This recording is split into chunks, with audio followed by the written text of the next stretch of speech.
Welcome to Mishika classes. Today is Saturday, so it is a time to discuss about one of the famous personality of India. And the famous personality that we are going to discuss today is Lal Bahadur Shastri. If you like the video, please like it, share it and subscribe my channel. First of all, we have to know that who was Lal Bahadur Shastri. सबसे पहले हमें ये जानना जरूरी है कि लाल बहादुर शास्त्री कौन है, कौन थे और इन्होंने ऐसा क्या किया कि जिसकी वजह से one of the famous personality बने. He was the second prime minister of India. वो इंडिया के सेकेंड प्राइम मिनिस्टर थे. फर्स्ट प्राइम मिनिस्टर कौन है इंडिया के? Yes, Pandit Jawaharlal Nehru is the first prime minister of India. सबसे पहले जो प्राइम मिनिस्टर वो कौन है? पंडित जवाहरलाल नेहरू. और उनके बाद कौन है? Shri Lal Bahadur Shastri was the second Prime Minister of India. After the death of Pandit Jawaharlal Nehru, he became the second Prime Minister of India. पंडित जवाहरलाल नेहरू की जब डेथ हो गई थी उनके बाद जो प्राइम मिनिस्टर बने वो कौन थे? Shri Lal Bahadur Shastri. So he was the second prime minister of India. He was the sixth home minister of India. इसके साथ साथ उन्होंने कौन सी और पोजीशन हैंडल करी है? He became the sixth home minister of India. Home minister की जो पोजीशन है वो भी इन्होंने होल्ड करी है और वो सिक्स नंबर पे मतलब सिक्स होम मिनिस्टर थे इंडिया के. उसके अलावा इन्होंने और क्या क्या किया हमारी कंट्री के लिए, हमारे नेशन के लिए, जिसकी वजह से हम इन पर प्राउड फील करते हैं. Let's start discussing about that. He start campaigning of white revolution. उन्होंने व्हाइट रेवोल्यूशन के ऊपर कैंपेनिंग स्टार्ट करी. व्हाइट रेवोल्यूशन किसको कहते हैं? The supply of milk, the production of milk, how to increase the production of milk. ये इन्होंने Amul company के साथ मिलकर टाई अप करके उसमें कैसे ये व्हाइट रेवोल्यूशन को मतलब मिल्क की प्रोडक्शन को इंक्रीज कर सकते हैं और उसकी सप्लाई को बढ़ा सकते हैं, उसके ऊपर इन्होंने वर्क किया. इन्होंने कैंपेनिंग करी इसके लिए बकायदा. व्हाइट रेवोल्यूशन को इन्होंने बहुत ज्यादा प्रमोट किया so that the increase the milk production. And he also promoted the green revolution also. इन्होंने ग्रीन रेवोल्यूशन को भी बहुत प्रमोट किया. What is the meaning of green revolution? Means the how to supply, how to produce the grains, the food grains के ऊपर जो work किया जाता है, कैसे उनकी प्रोडक्शन को इंक्रीज किया जाए, कैसे उनकी सप्लाई की डिमांड जो है उसको पूरा किया जाए, उसके ऊपर भी इन्होंने बहुत प्रमोशंस करे, बहुत कैंपेनिंग करी है.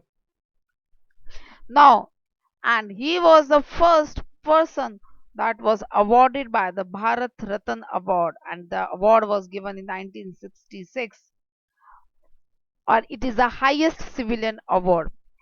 इनको भारत रत्न अवार्ड दिया गया था. इन 1966 में इनको ये अवार्ड मिला.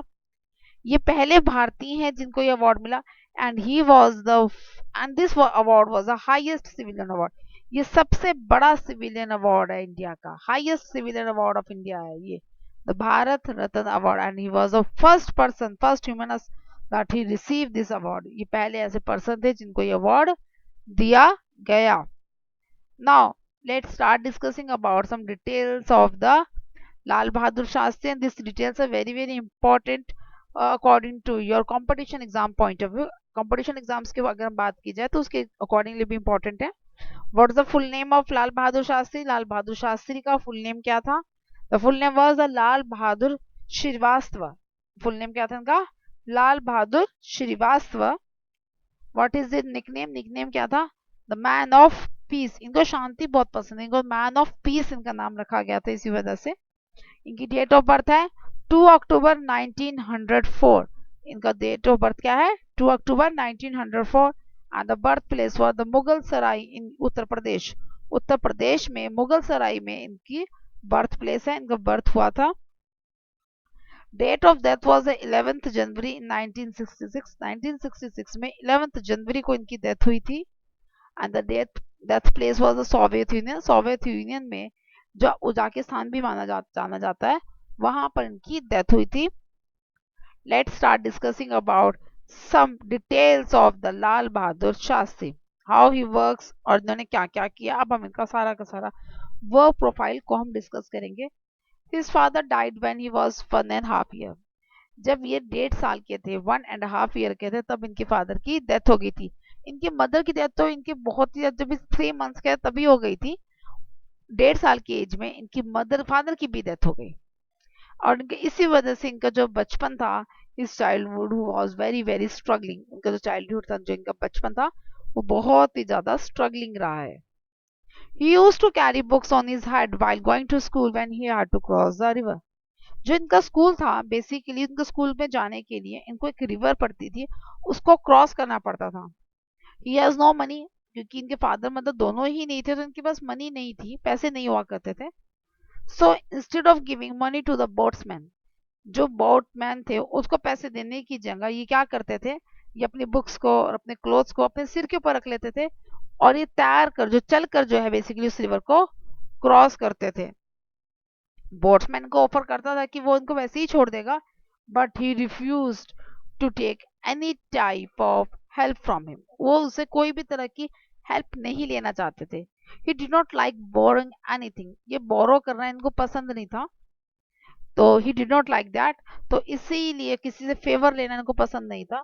सो that's why he used to carry books on his head and while going to the school when he had to cross the river. इसीलिए जब इनको रिवर क्रॉस करनी तो क्या करते थे, ये अपनी बुक्स को अपने सिर पे रखते थे और उसमें रिवर में से पैदल ही चले जाया करते थे, तैर के चले जाया करते थे. Now in 1930 he started participating in India's struggle for freedom. उस टाइम पर क्या था, इंडियंस जो थे स्ट्रगल कर रहे थे अपनी इंडिया ताकि फ्री हो जाए, इंडिया को आज़ादी मिल जाए.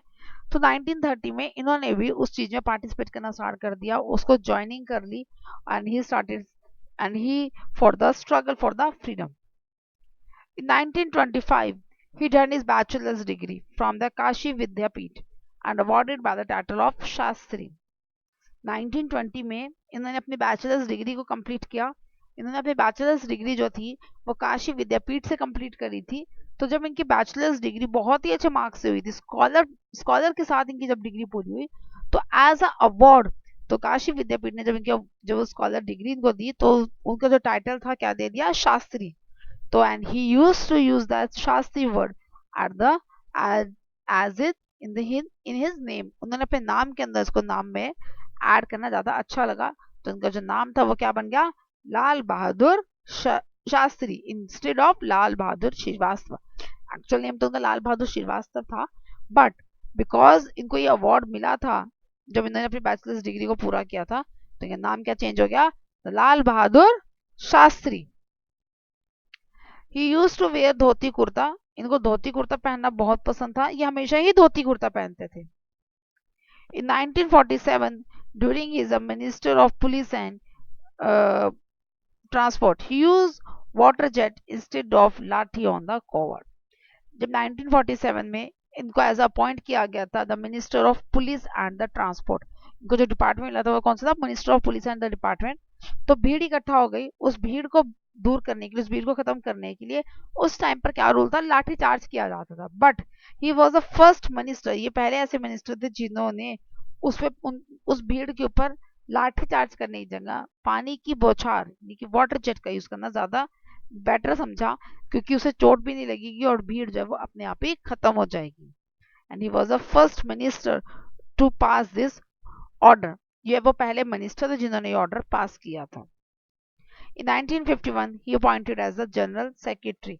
1951 में इनको जनरल सेक्रेटरी के लिए भी एज जनरल सेक्रेटरी इन्होंने इनको अपॉइंट किया गया था. Next, then 1952 to 1956 he was minister in the union cabinet, that is a railway minister. जो डिपार्टमेंट था वो कौन सा मिला था इनको, रेलवे मिनिस्टर का जो डिपार्टमेंट था वो इनको दिया गया था. एंड फ्रॉम 1952 टू 1956 जो ड्यूरेशन थी वो कौन सी थी, 1952 से 1956. दैट इज एक्चुअल जो डेट्स थी वो क्या थी, 13 मई 1952, 13 मई 1952 से 7 दिसंबर 1956 तक इनको minister of union cabinet means the minister of railways इनको अपॉइंट किया गया. And that time the prime minister was the Jawaharlal Nehru. जो प्राइम मिनिस्टर थे उस टाइम पर वो कौन थे, जवाहरलाल पंडित जवाहरलाल नेहरू जो थे उस टाइम पर प्राइम मिनिस्टर थे.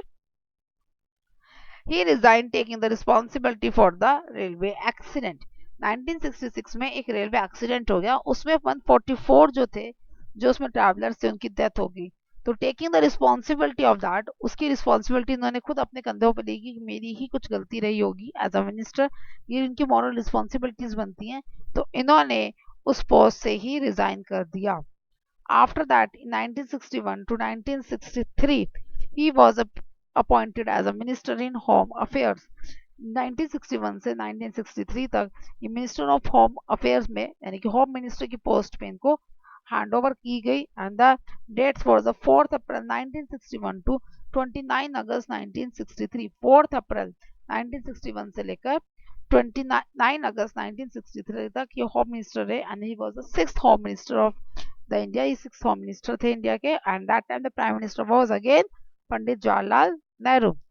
इस ड्यूरेशन में जब ये होम मिनिस्टर थे he faces the economic implications as because of the war with the China. उस ड्यूरेशन में क्या हुआ, इनको इकोनॉमिक क्राइसिस का बहुत सामना करना पड़ा। हमारी जो गवर्नमेंट इंडिया थी उसको इकोनॉमिक यानी कि फाइनेंशियल क्राइसिस बहुत ज्यादा हुए थे। क्यों आए थे वो financial crisis? Because of the war between the India and China. China Indo China war हुआ था, उसकी वजह से क्राइसिस आए थे। Then in 1964 to 1966 he was India's second prime minister after the death of the our first prime minister, that is Pandit Jawaharlal Nehru। पंडित जवाहरलाल नेहरू के बाद death के बाद 1964 यानी कि 10 जून 1964 को he was appointed as the second prime minister of India to the 11th जनवरी 1966। और ये कब से कब तक रहे?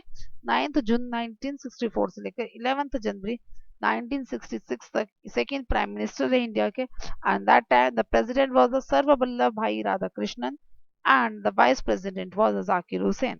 जो उस टाइम पर प्रेसिडेंट थे वो कौन थे? सर्ववल्लभ भाई राधाकृष्णन। और वाइस प्रेसिडेंट कौन थे? जाकिर हुसैन। एंड जब वो प्राइम मिनिस्टर थे तब उन्होंने क्या फेस किया? He faces the war with the Pakistan. Indo Pak war हुआ था जिन्होंने इन्होंने फेस किया। एंड आफ्टर वॉर्स के बाद क्या हुआ? ड्रॉट की कंडीशंस आ गई, कोई भी मानसून नहीं हुआ because of the failure of the monsoon. बारिश बिल्कुल भी नहीं हुई जिसकी वजह से क्या आ गया? ड्रॉट की कंडीशंस आ गई। And then he requested to the Indians, request किया इन्होंने इंडियंस को for fasting for the one day, कि एक दिन के लिए फास्टिंग करो। And then he gave a slogan, उसके बाद इन्होंने स्लोगन दिया जब इन्होंने दोनों प्रॉब्लम्स को रिजोल्व आउट कर दिया, यानी कि जो इंडो पाक वार था वो भी और जो ड्रॉट की कंडीशंस थी वो भी। जय जवान जय किसान, जवान की भी जीत हो और किसान की भी जीत हो, उनकी वजह से इंडिया की भी जीत हुई है। जय जवान जय किसान। He reserved undue promotions at a department office son. ऐसे कि मैं आपको स्टार्टिंग में बता चुकी हूँ कि क्या इनको फेवर्स देना पसंद नहीं थे। जब इनके बेटे को एक अनड्यू प्रमोशन दी गई, मीन्स जो प्रमोशन उनको नहीं मिलनी थी वो प्रमोशन मिली, तो इन्होंने साथ ही साथ एज अ मिनिस्टर उस प्रमोशन के जो ऑर्डर है उसको रिवर्स करवा दिया, उसको मतलब वापस करवा दिया कि नहीं, मेरा भी बेटे को भी इस प्रमोशन की वो नहीं है, तो आप इसको रिवर्स कर ली इस ऑर्डर्स को। तो he was died on the 11th January 1966 in USSR Tajikistan due to the heart failure। 11th मई जनवरी 1966 को इनकी डेथ हो गई थी तजाकिस्तान में due to the heart failure. वैसे तो ये अभी तक सस्पेंस ही है कि इनकी डेथ क्यों हुई, क्या रीजन रहा था, किसी को भी नहीं पता, बट ऐसा माना जाता है कि due to the heart failure की वजह से इनकी वो डेथ हुई थी। And on that particular day वो तजाकिस्तान क्यों गए थे? Because he was to sign an agreement, उनको एक एग्रीमेंट साइन करना था। उस एग्रीमेंट किसके साथ था उनका? जो वो एग्रीमेंट था between the India and Pakistan, India Pakistan के बीच में वो एग्रीमेंट था और उनको साइन करने जाना था। और उससे पहले वो एग्रीमेंट साइन होता ही वॉज डेड, उनकी डेथ हो गई because of the heart failure. वो एग्रीमेंट क्या था? To discuss the sign an agreement between the Mohammad Ayub Khan जो उस टाइम पर प्रेसिडेंट थे पाकिस्तान के, टू एंड द वॉर को खत्म करने के लिए ये जो एग्रीमेंट था ये था। तो उस टाइम पर उनकी डेथ हो गई। In 2004, as a reward, RBI issued a 100 rupee coin for this portrait on it on his birthday century। इनकी 2004 में बर्थडे सेंचुरी होगी थी, मतलब 100th बर्थडे बनता अगर ये होते हमारे साथ तो आरबीआई ने एक 100 रुपीज का कॉइन इशू किया इनके नाम से जिसपे इनकी पोर्ट्रेट बनी हुई है। और ये आप मतलब इसको कॉमर्शियली यूज नहीं कर सकते, ये ऑर्डर पे ही आपको मिलेंगे। नाउ क्या क्या इन्होंने जो प्राइम मिनिस्टर थे क्या क्या इन्होंने मतलब किया और हमारे कंट्री के लिए। ही लेड अ स्टोन फॉर बाल विद्या मंदिर स्कूल दैट इज इन लखनऊ। बाल विद्या मंदिर एक प्रेस्टिजियस स्कूल है बहुत अच्छे से सब लोग जानते हैं इसके बारे में, लखनऊ का बहुत फेमस स्कूल है। उसकी फाउंडेशन स्टोन रखी थी 1964 में। He also open the central institute of technology campus Taramani, that is in Chennai. Taramani Chennai के अंदर central institute of technology campus इन्होंने खोला 1964। He open Sainik school Balachadi in Gujarat. Sainik school इन्होंने ओपन किया बलचड्डी में, गुजरात में। He also laid a foundation stone for the Almatti dam. Almatti dam के लिए फाउंडेशन स्टोन इन्होंने अपने इस ड्यूरेशन में रखा। He also approved the study of nuclear explosion for the peaceful purposes to the as suggested by the Dr. Homi जे बाबा। होमी जे बाबा ने जो suggestion दिया था कि हम लोग न्यूक्लियर एक्सप्लोजन को एक पीसफुल पर्पस के लिए भी यूज कर सकते हैं, उसकी स्टडी के लिए इन्होंने अप्रूवल भी दिया। This is all about the Lal Bahadur Shastri. I hope you get the useful information through this video. If so, please like it, share it, and subscribe my channel. Thank you.